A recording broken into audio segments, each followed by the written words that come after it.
Hello नमस्कार प्रणाम दोस्तों। होता क्या कि एक बार कि किसी गांव में आज एक बहुत हम आपको एक खुद में आपको और खुद को एक बहुत बेहतरीन कहानी हम साझा कर रहे हैं। आप जरूर पूरा सुनिए और कुछ ना कुछ आई गारंटीज आपके लाइफ में कुछ ना कुछ वैल्यूएशन करेगा। कहानी उस समय की मैं आपको बता रहा हूँ कि एक बार ऐसा हुआ वंस अपॉन ए टाइम किसी गांव में पूरा बाढ़ बहुत ज्यादा सूखा पड़ गया। मीन्स कि वहां पे पानी के लिए अकाल पड़ गया। पानी दूर दूर तक कहीं नहीं थी। पूरे गांव में लोग पानी के लिए तरस रहे थे, परेशान हो रहे थे कि साहब कहीं से पानी मिल जाए तो हम लोग पानी पिया जाए या हम पानी का सिंचाई करें, पानी अपना घरेलू कार्यों में यूज करें। लेकिन पानी कहीं भी नहीं मिल रहा था तो गांव में पूरा सूखा पड़ गया। आइए दिन गुजर रहे थे, लोगों में तबाही आ रही थी, त्राही त्राही मची थी। तो उस गांव के सब लोग इकट्ठा होके एक वहां के एक आपके एक ज्योतिषी थे, उनके पास गए। वो बोलते हैं जोशी जी कुछ उपाय बताइए इस सूखा का कि आखिर इसका हम क्या समाधान है।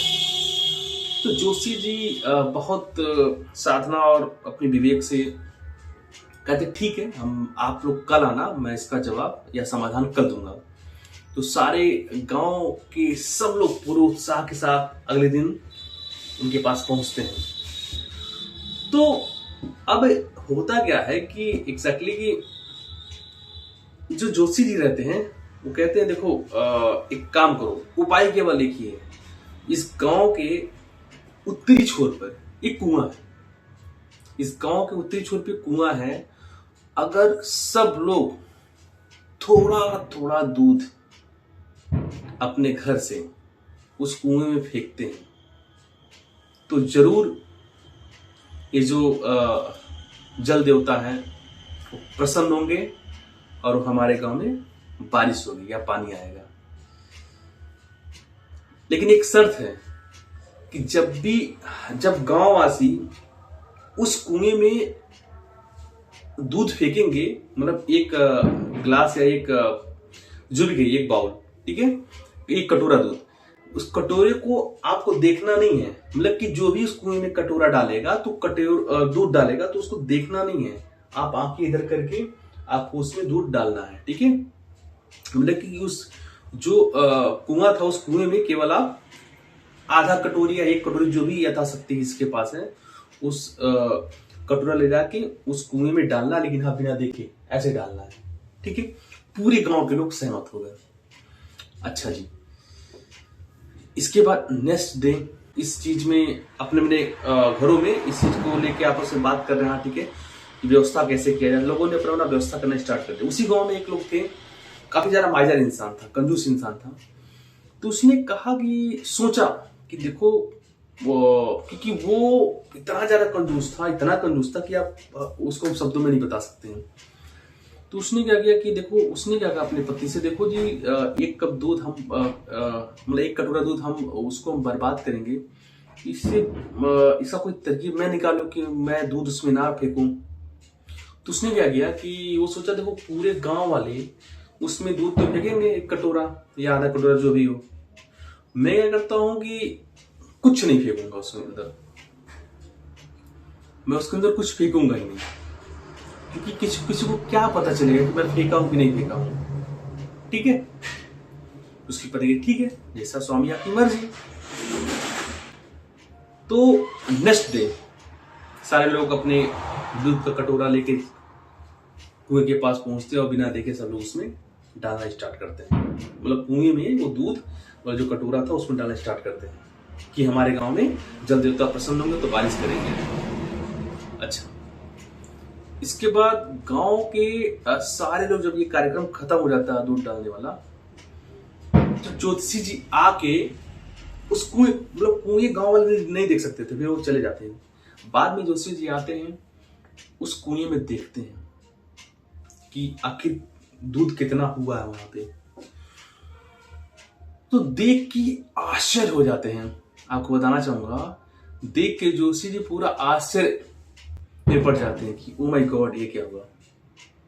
आपको बताऊं मैं, उस गांव के हर व्यक्ति ने वही तरकीब लगाया जो वो कंजूस ने लगाया था।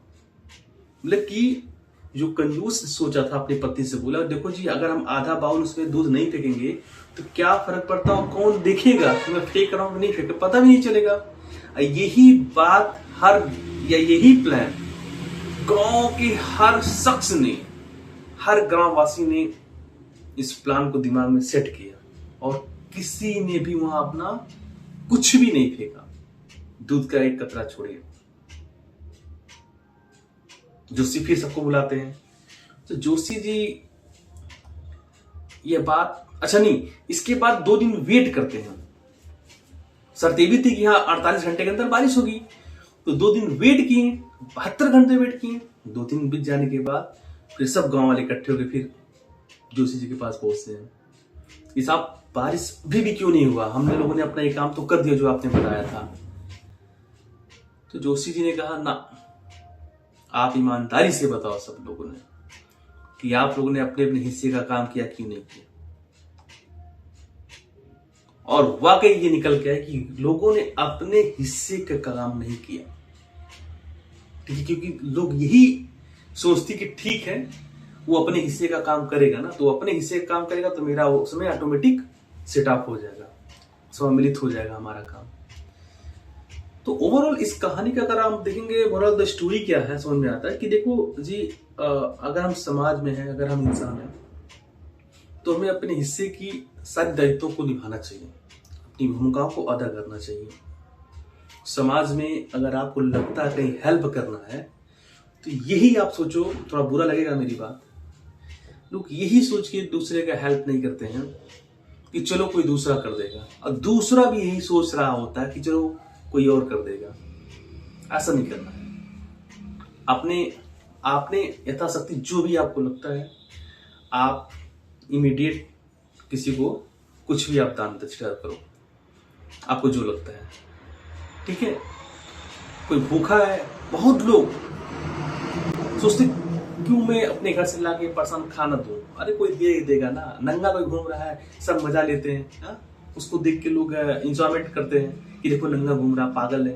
अरे भैया ठीक है, कम से कम सोच यही रहती है ना कि चलो दूसरा कोई उसका हेल्प कर देगा, कोई और उसको कपड़ा पहना देगा। अरे भैया ये हर कोई सोचता है ये बात, आखिर उसका हेल्प भाई आखिर फाइनल जो हेल्पर है वो कहाँ मिलेगा, उसको नहीं मिलेगा, मर जाएगा बेचारा। इसलिए किसी का वेट मत कीजिए। कहानी यही हमें सीख दे रही है कि देखो जी, हमें अपने हिस्से का काम करना है, हमारे हिस्से में जो भी अगर किसी की सेवा भाव अगर हो तो उसे इमीडिएट उसको हम पूर्ति करें, किसी का इंतजार ना करें कि हाँ जी वो कर देगा चलो हम, तो क्या है, ठीक है, कोई ना कोई इसका हेल्प कर देगा। तो ऐसा नहीं है, कोई अगर आपको मिले, कोई आपको मिलता है, अगर रियली वो नीडी है, उसकी आवश्यकता किसी चीज की है, तो बेबाक आप वहां जाइए, उससे बात कीजिए, उसका हेल्प कीजिए, उसका आप परोपकार कीजिए, उसका सहयोग कीजिए। किसी का वेट नहीं करना है कि चलो कोई तो कोई उसको हेल्प कर देगा, नहीं, ऐसा नहीं करना है। तो इस कहानी में इतना ही, मिलते हैं कुछ नए कुछ स्टोरी के साथ, कुछ विचार के साथ, कुछ जागरूकता के साथ। सो इस वीडियो में इतना ही। Thank you very much. प्रणाम। जय हिंद, जय भारत। Thank you.